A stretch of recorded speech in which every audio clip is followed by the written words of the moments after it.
Ladies and gentlemen, welcome to the Rotary Club of Seattle. Before we get started, how about a round of applause for Navy Band Northwest? You guys sounded fantastic. Thank you.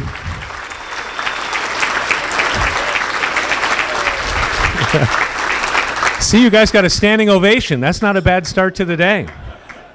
So welcome to the Rotary Club of Seattle, the fourth oldest and one of the largest Rotary clubs in the world. Welcome to our annual Seafair program. This really is one of my favorite programs of the year because it's a wonderful blend of things. It's a celebration of Seafair, which is such an incredible part of our community, and it's also a celebration of our Navy and our Coast Guard and our Marine Corps today. Also today, our Leadership Development Series continues when we hear from Captain Greg Huffman. He is the commanding officer of the USS John C. Stennis. Captain Huffman will be engaged in conversation here on stage by a guy who knows a thing or two about leadership and the Navy, and that is past President Admiral Bill Center. So all of that is great, but I think what really is important about today is I get to check something off my bucket list. And that is I will be knighted today on the stage right here. But it gets better. It's not just any king and queen of Seafair. It's Seattle rock star John Roderick, who's right here, who's opening at the zoo tonight for the Violent Femmes, by the way. He just found out.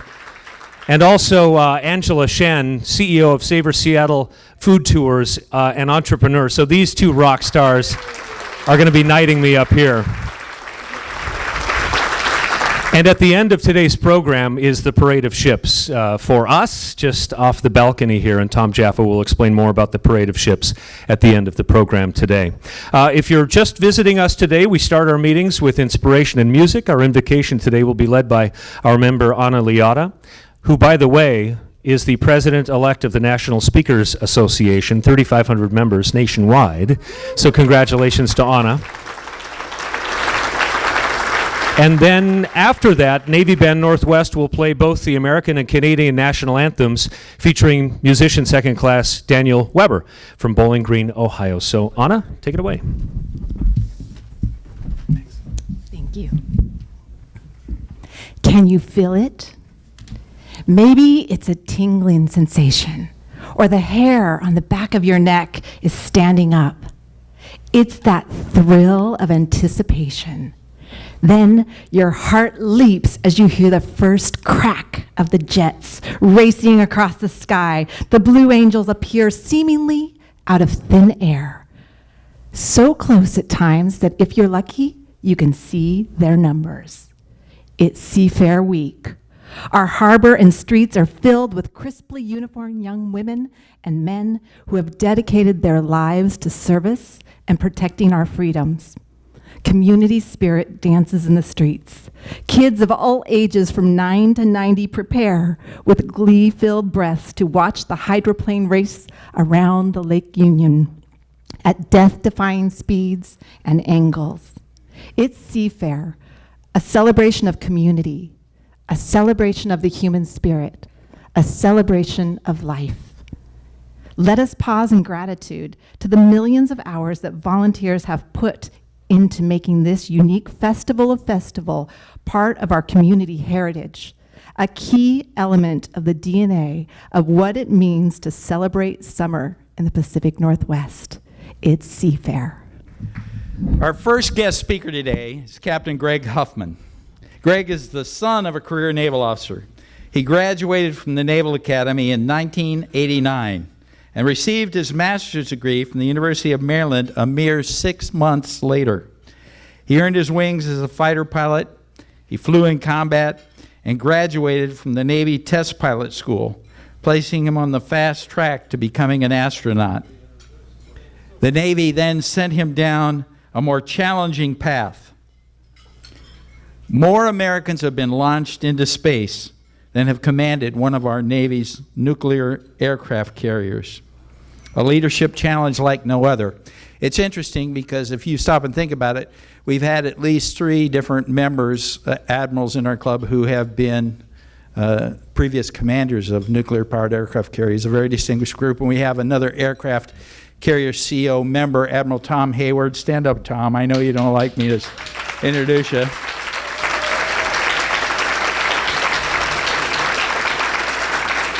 Admiral Hayward also went to test pilot school, and he could have commanded a nuke, but the only one we had back then was Enterprise, and nobody really wanted that job. He commanded America, right? Yeah, great ship.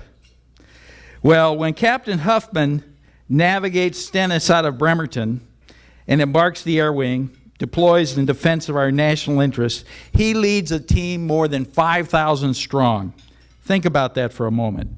5,000 men and women ranging in age from 18 years old to 50 years old, hailing from literally every state in the nation and a dozen or so foreign countries, representing almost every race and ethnicity. Talk about diversity, but that's not the half of it. There are fighter pilots, nuclear engineers, doctors, lawyers, computer and electronic technicians, cooks, barbers, supply clerks and deckhands, jet mechanics, and United States Marines. Now that, ladies and gentlemen, is cultural diversity. Greg's job demands that he be equally adroit at conversing with seamen, admirals, and foreign dignitaries, with those fighter jocks and nuclear engineers, cooks and deckhands. His job is to get that team performing seamlessly, flawlessly, in an exceeding dangerous, high-tempo environment. The levels of training and teamwork required would boggle the minds of the best NFL head coaches. Greg makes it look routine. Greg's wife, Judy, is here with us today, and I know Greg would be the first to say the two of them are truly a leadership team. Stand up, Judy, so we can thank you. Ladies and gentlemen, please welcome an extraordinary leader, a battle-tested warrior, and a great American, the commanding officer of USS John C. Stennis, Captain Greg Huffman.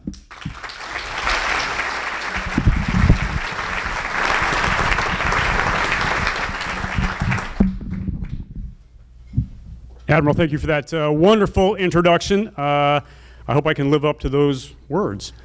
So I'm going to get something right off the table, right out of the way up front. Yes, when I'm in Washington, D.C., people come and ask me if I am Speaker of the House, Paul Ryan. And no, I am not, but I do get that in D.C. all the time. It's true. So it really is truly an honor for my wife, Judy, and I to be here among such a supportive and experienced group as part of your ongoing leadership discussions. As the commanding officer of Seattle's adopted carrier, it's wonderful to be part of Seafair and to celebrate the connections with the city and the Navy. Connecting as a carrier CO is what I'm going to talk about today. But first, as an aviator, I need to do some video stuff because that's what we love to see. So I'd like to set the stage with a short video that the media department on board John C. Stennis put together. This highlights a day in the life while on deployment.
So that video montage that you just saw there, that was put together by sailors. That kind of shows you the technical ability, the skill that they have. They are true professionals regardless of what they're doing.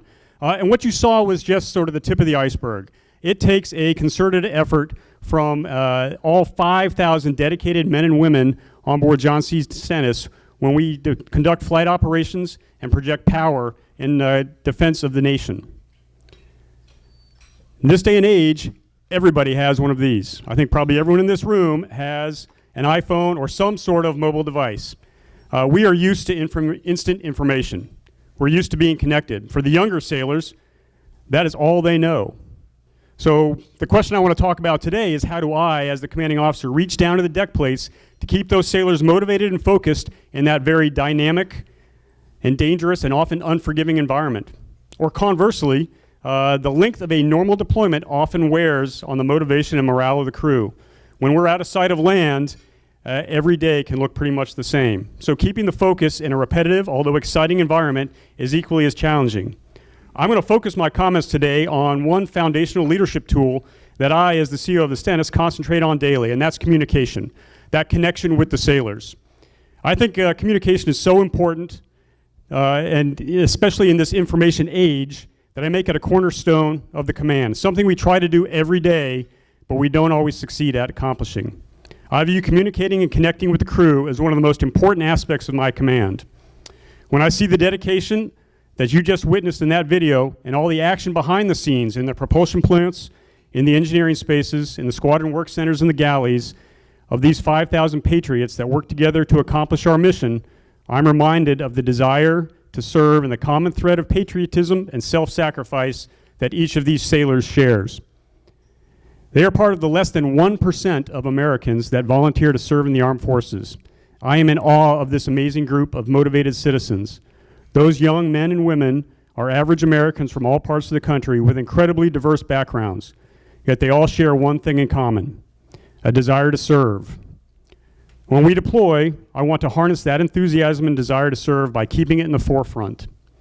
People perform better and are willing to endure the hardships of extended deployments if they have a sense of purpose and when they know what's going on around them, especially in this information age. They want to know that they're contributing to something bigger than themselves. The task is often easier when they have something tangible in front of them. Following 9/11, when we were projecting power in Afghanistan against the Taliban, it was very evident to the sailors and Marines conducting those strikes that they were out there making a difference. They could see the aircraft launch loaded with weapons and see them come back empty. They knew what was going on. They could see it on the news. They could see it firsthand. It was real and visible.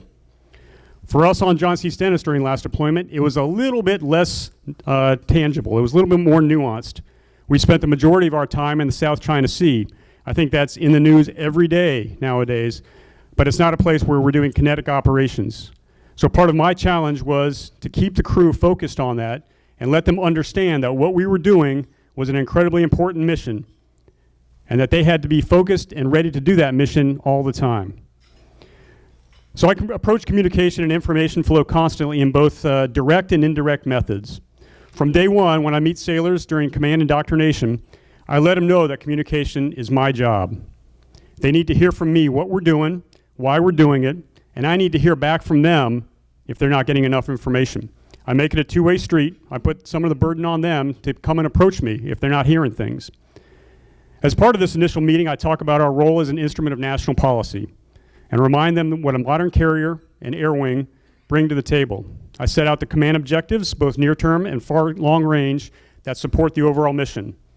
I figure that people need to understand the big picture and have that sense of purpose, especially when we're asking them to spend months away from home in very stressful and demanding conditions.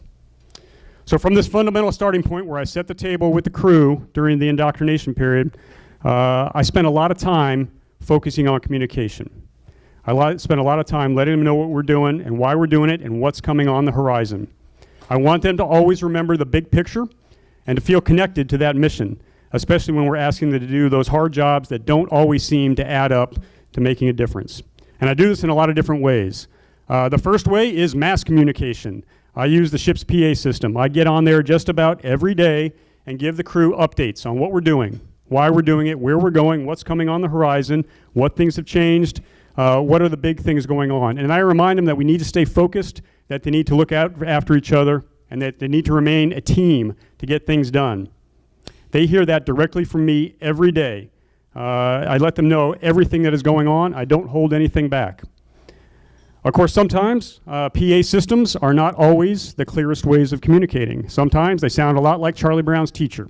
So I expand on that. I spend a lot of time going down on the deck plates. I spend a lot of time in small group settings. I go to training sessions that the crew are having. I take every opportunity to repeat that same message, to talk to them and to get feedback from them about what's on their minds. What can we make a difference about? What is concerning them? And we try to make things better if we can. So I do that, the mass communication, the group communication, and then I do it on the individual level.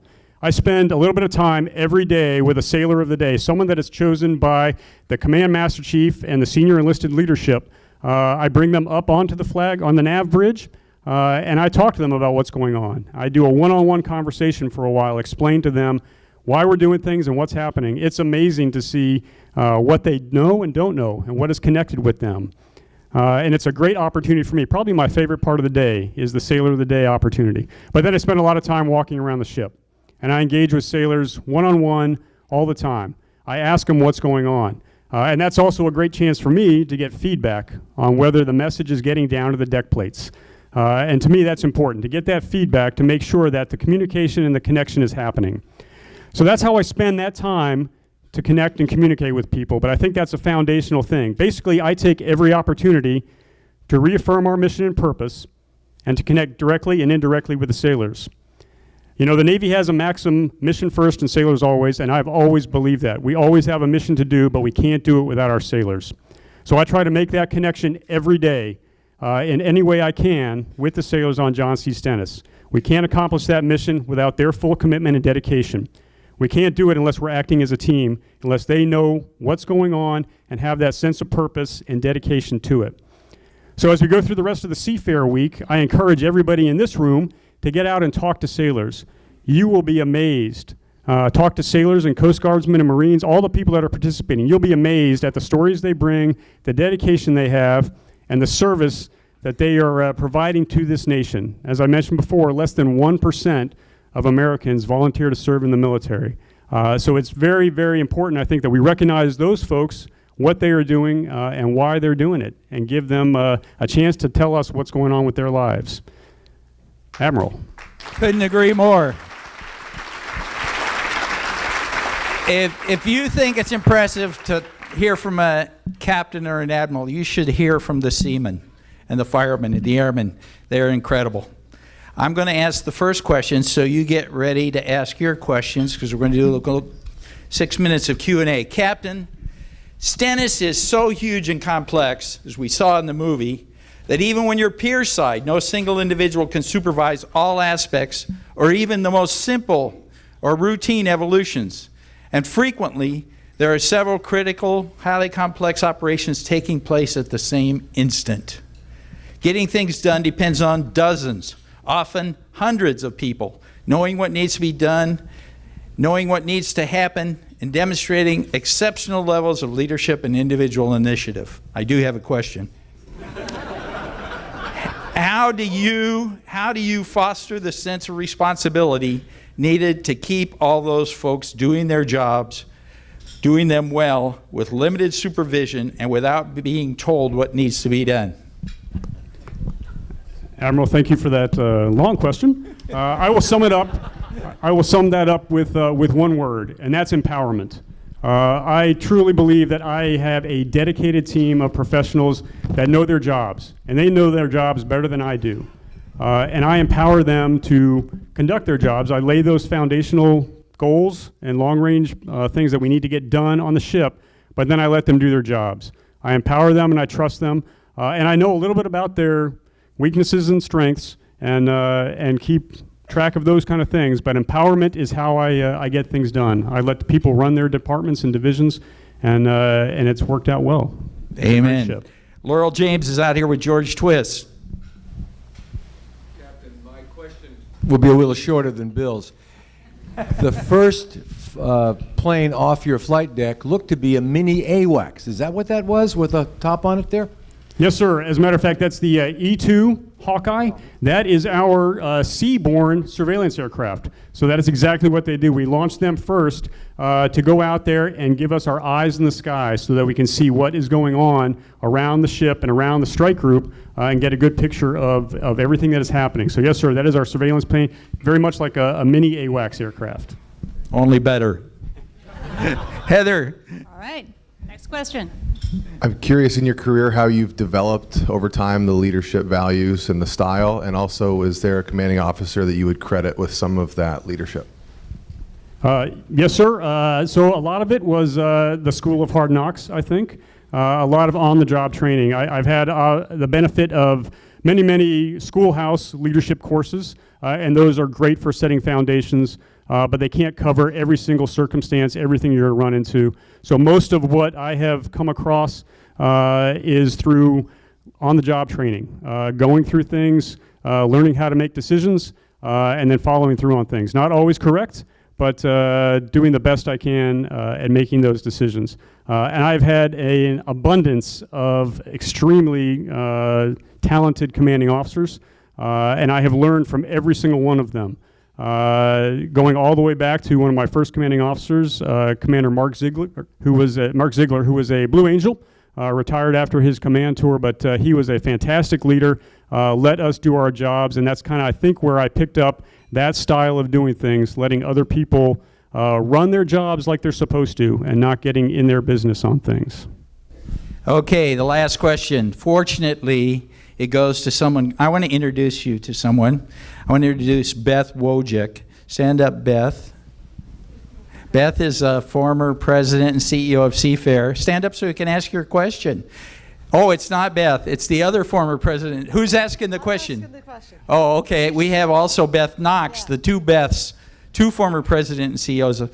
But whenever I introduce Beth Wojcik, I always say that if she was in the Navy, she would have been an admiral, and there's no question about that. That's why we're white today. Everybody who knows that knows it's true. My Your question. Yes, I know the Stennis is a really old ship, and I'm hoping that you're getting the funding that you need to keep it technology advanced, with all the, the GPS and the stuff that you have to do to it. But if you could have some more money for your ship, what would you do with it? So honestly, right now we're just finishing up a maintenance period on the ship. We've got a lot of modernization that's been done, so we're actually in great shape going back out.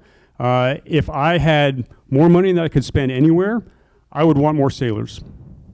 I would want more sailors to be able to share the load a little bit. Sometimes we get a little bit short on things, but I want more sailors to be out there on the deck plates getting the job done.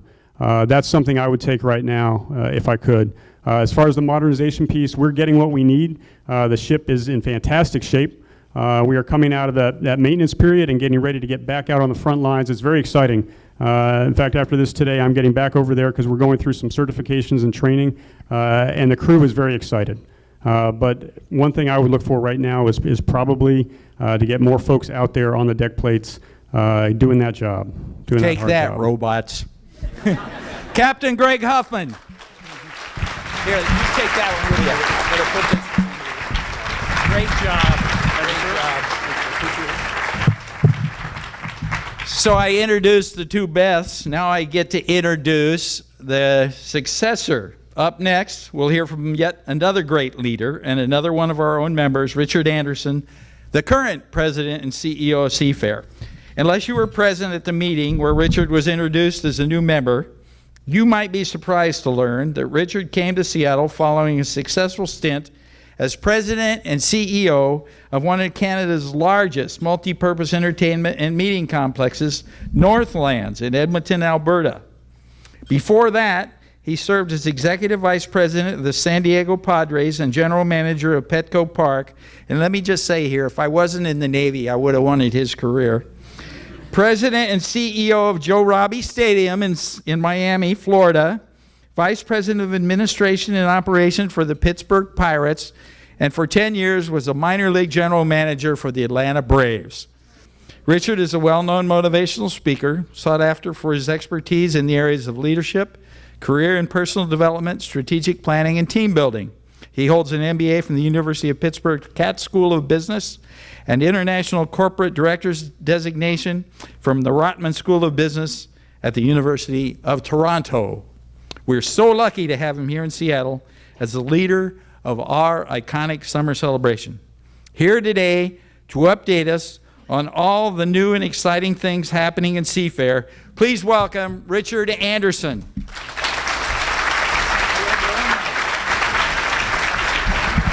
Okay.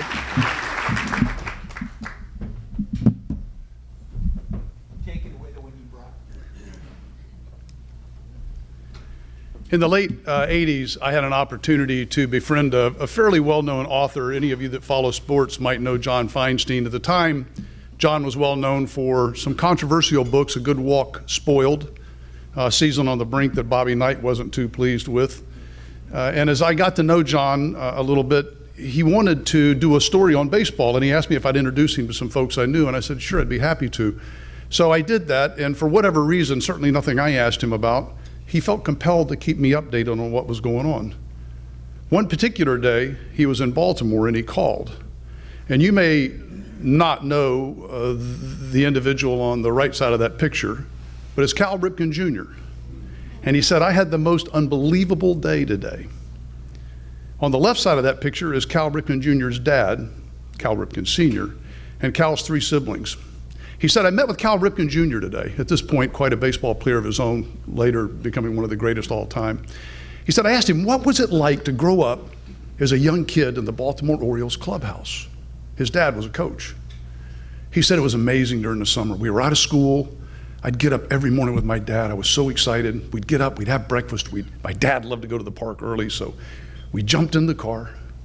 We drove 35 minutes over there and had the most amazing conversations. I got there, I got to put on the Baltimore Orioles uniform.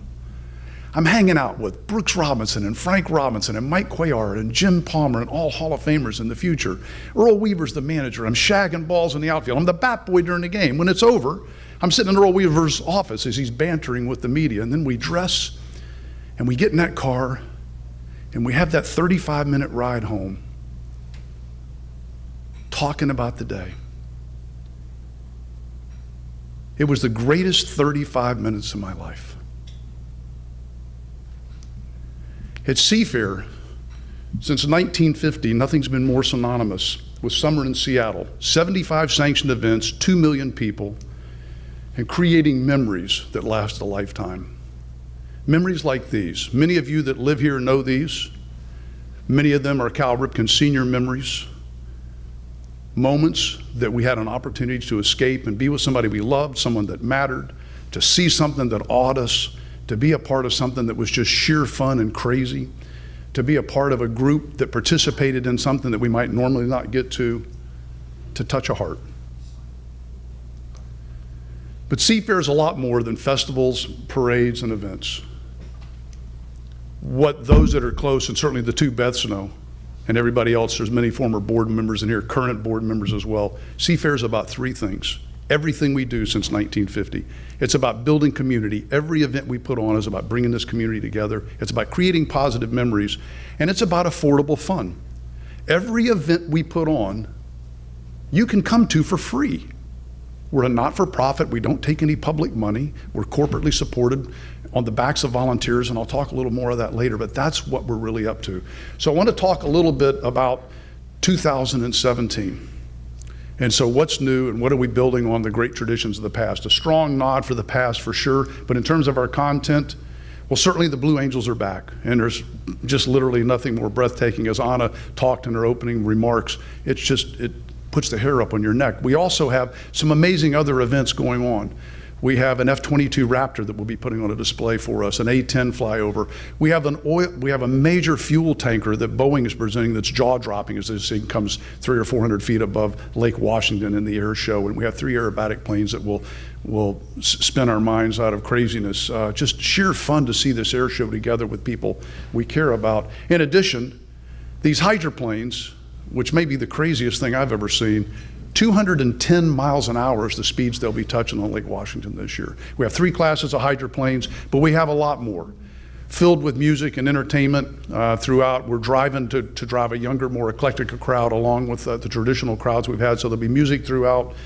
We brought in the BMX Monster Energy stunt bikes, an internationally famous team. Kids are really excited, and this is girls and boys 6 to 16. We also have brought in professional men's water polo, and they'll be up in our south turn, 6 teams, international teams. We got a Canadian team as well. I know there's some Canadians in the room here, and it's going to be a lot of fun to see that. And Hyperlight has really stepped up their game. Some of the top wakeboarders in the world will be participating on Lake Washington. We created partnerships as well to enhance the site. We did a lot of research last winter and wanted to understand, what do people want more of? And we heard, boy, we'd like to have more places to sit and eat and shade. And so with Safeway Albertson, we created a multitude of picnic zones that'll have tables and chairs and umbrellas and shaded trees, some right down by the lake where you can actually really enjoy everything that's going on. A new partner of ours, Aetna Healthcare, has stepped in and created a kids zone like none I've ever seen, and I've seen a few festivals in my day. So we'll have nearly 20 separate brand new inflatables and jump houses and all the kinds of things that kids would love to play on, and they're free. Nobody has to pay for them. They're free, and parents have a respite, a tent-covered area where they can get out of the sun but keep an eye on the kids. So all of that's in play, and we've had a strong focus around food as well. 2 iconic organizations, Seafair and Ivers, have come together to create a master concession experience on all the typical fare that Ivers has, but also the best barbecue in the Pacific Northwest is going to be on hand. We brought in a special cookie company for the Sweet Tooth. Miller Coors has joined us as our new beverage partner. 3 really wonderfully equipped beer gardens on the site. I guarantee you, I just gained 5 pounds telling you about this. We will become famous for our food this year for no other reason, and there's lots of other ones. You should come out and try what we're up to with this. It's going to be a lot of fun. And then finally, we know we can't stick our head in the sand. Getting to Genesee Park, as the 2 best will tell you, it's not the easiest thing in the world for a golfer. We'd say it's a long side hill putt. But we looked at that and said, this is resolvable, and we've done a number of things. I'm delighted to tell you that we are now in our 2nd year with Cascade Bike Club, a major player here in the community. And we started this last year with amazing response. We expect it to more than triple this year. If you ride your bike to Seafair, it's an easy, beautiful ride down Lake Washington from almost anywhere. We created a pavilion where people can park their bike. For reducing carbon footprint and driving positive in that area, we give them a half-price ticket and a coupon for a beverage. So we're truly trying to encourage people to get out of your car. It's a fun time. Come out and ride. And some people say, well, we don't have a bike. Well, we got you covered.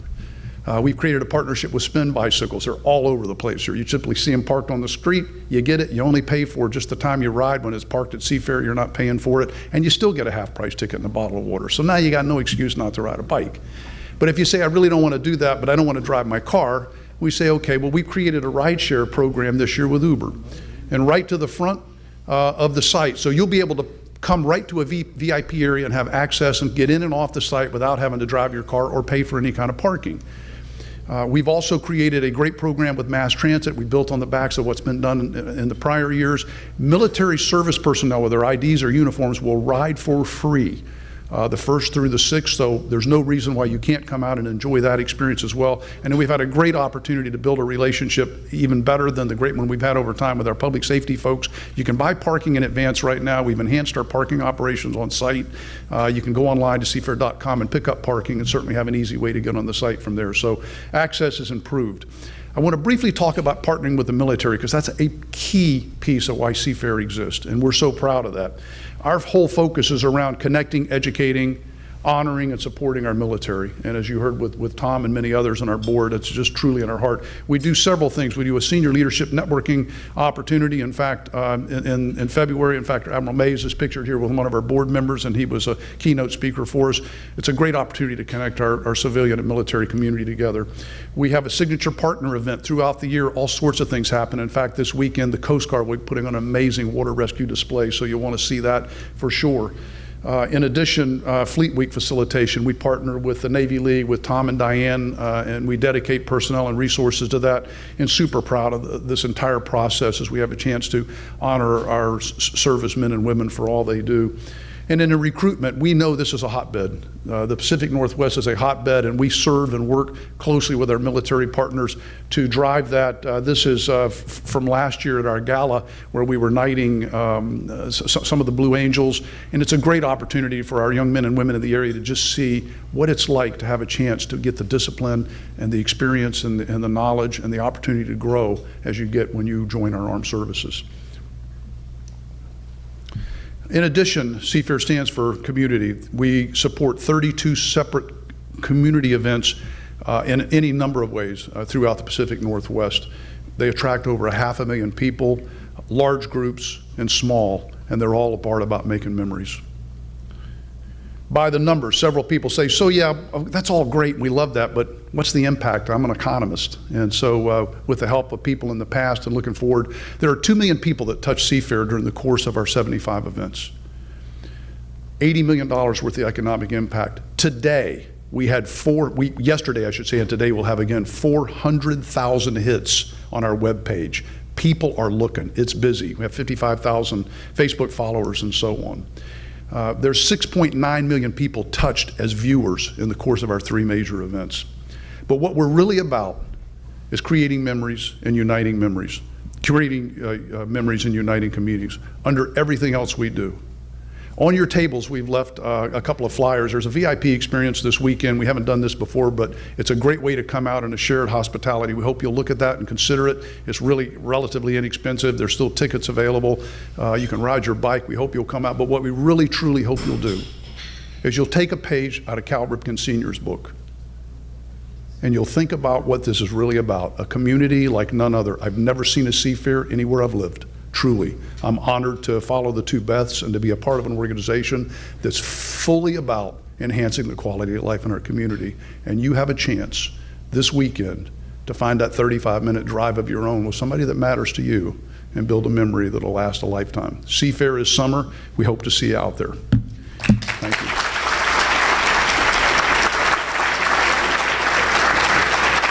It's my, thank you so much. It's my great pleasure now. They've already been introduced, and I'm not going to take up more time. This is truly the highlight. As great as it was to hear about our aircraft carrier and the Terps, my daughter went to Maryland, yeah, baby, and I have a chance to talk about CFAIR, to be able to knight our president. Please let me invite to the stage our Queen Alcyone and our King Neptune. Please come up, and we're going to turn it over to them.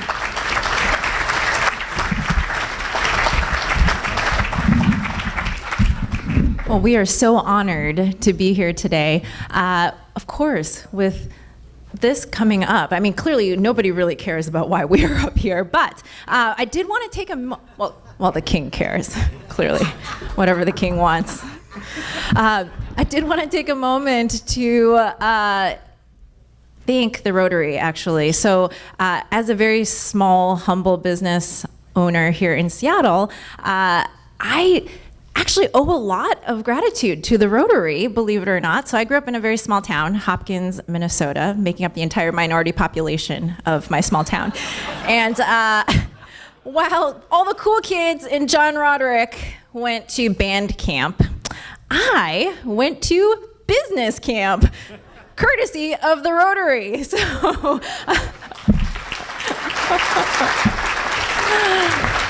So I owe the Rotary quite a great bit of debt. So without the full scholarship enabling me to go to business camp, who knows? Maybe I would never have started Savor Seattle Food Tours. I'm just saying. So thank you. Thank you for being part of this incredible organization. So, all right, now on to important things.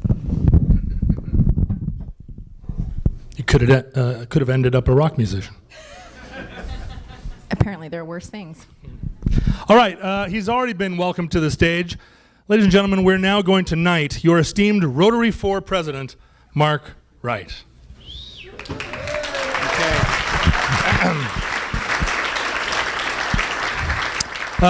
Mark is a 2-time Emmy winner for, well, you don't have to kneel yet, but by all means. Yeah. I knew that. I knew that. I'm gonna call that out later, but I've never been knighted before. This is a little awkward for me. You were a real natural, though, getting down there.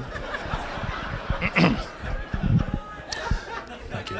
Your esteemed Rotary 4 president, Mark Wright, is a two-time Emmy winner for his work as a documentary producer and hard news reporter, and now anchors the evening news for King 5.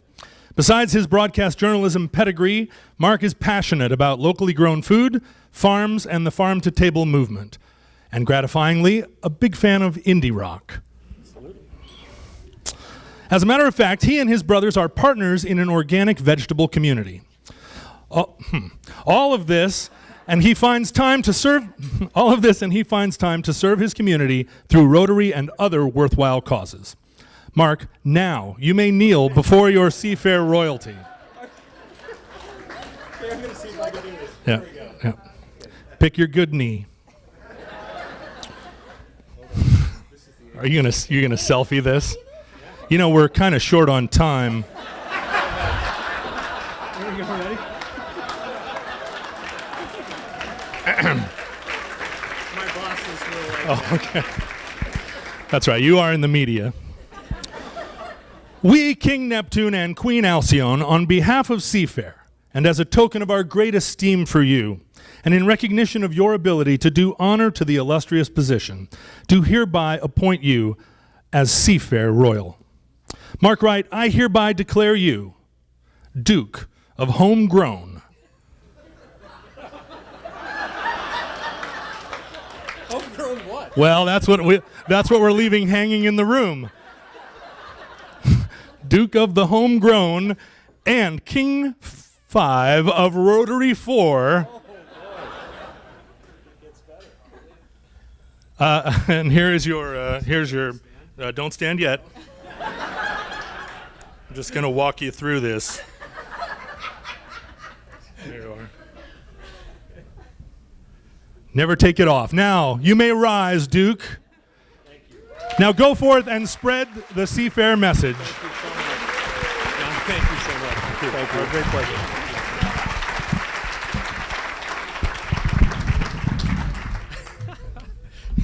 I'm glad we allotted 13 minutes for my knighting. Thanks, you two. That's fantastic. If you haven't checked out his music, The Long Winters, among many other bands, John is just an amazing musician. What an honor for me. Thank you so much. Ken, how are we doing for time? We good? Okay. Okay. But I'm the Duke of Homegrown. You must listen to me now. I want to thank John and Angela, and also Captain Greg Huffman. What a great speech on leadership.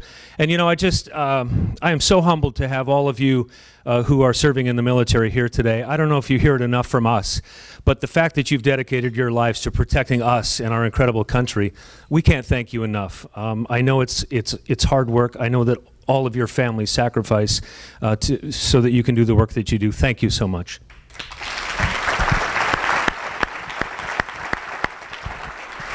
All right, that does it for our meeting. Thanks everybody for being here. We're going to exit the doors back there and out onto the balcony. Enjoy the parade of ships, and we will see you next week. This meeting is adjourned.